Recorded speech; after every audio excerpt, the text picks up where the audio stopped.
I used to think I was just a complete jerk when I was overwhelmed.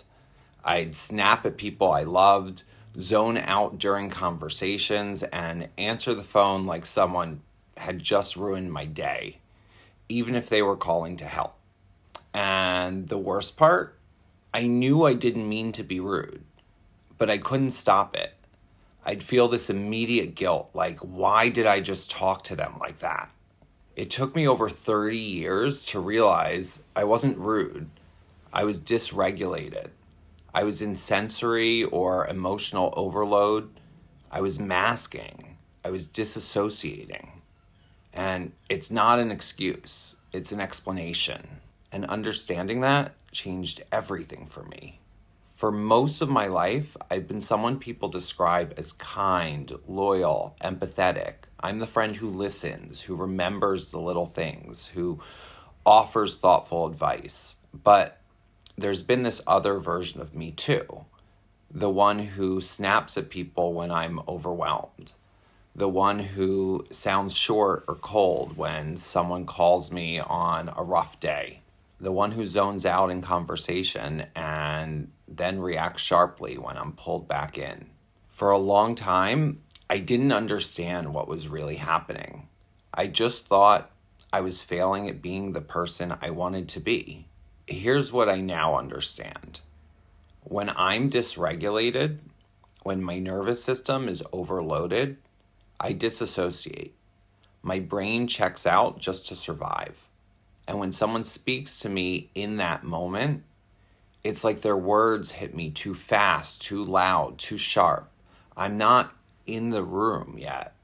And so I snap. That snap isn't anger. It's a defense mechanism.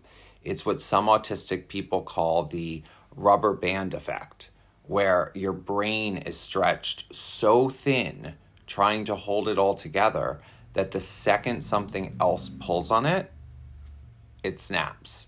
Back too fast, too hard. Another example, someone I love might offer me advice on something I'm struggling with. Normally, I'd appreciate it. But if I've already spent hours or days or even weeks obsessing over that exact issue, their advice feels like more input when I'm already full. It triggers a reaction and I can come across as dismissive or irritated, not because I don't value them, but because I'm already drowning in it internally. And I get it. On the outside, it looks like I don't care. But inside, I care so much that I didn't even know how to say I was overwhelmed. I used to hide all of this. I'd power through my own shutdowns, pretend I was fine, and then wonder why I ended up lashing out at the people I loved most. It wasn't fair to them, and it wasn't kind to myself either. Here's what I've learned. I need to take breaks, like real breaks, not scrolling or numbing. I need to tell people when I'm overwhelmed instead of just expecting them to read my silence. And I need to treat my brain with grace, not punishment.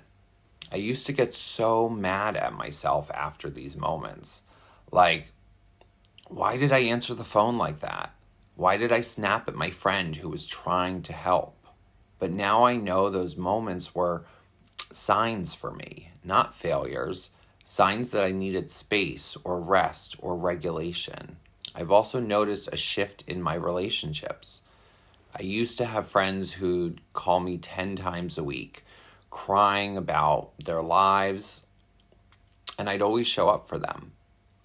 But the second I had a rough day and they called, I'd feel this wall go up. I'd get snappy or even ignore the call entirely because I didn't know how to say, hey, I actually don't have the capacity right now.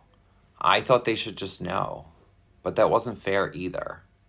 That was me expecting understanding without offering context. The good news, when I started being honest with people about my overwhelm, about my neurodivergence, about how my brain actually works, they responded with compassion. They didn't shame me. They just adjusted. And in turn, I became someone easier to be around. Not because I changed who I am, but because I stopped masking and started communicating. Now, when I feel dysregulated, I pause. I say, hey, I need a minute, or I want to hear this, but can we talk about it in an hour? It's such a small shift, but it's changed everything.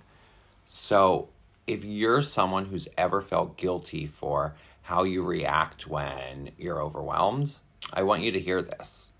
You're not broken. Your reactions might just be your brain trying to protect you.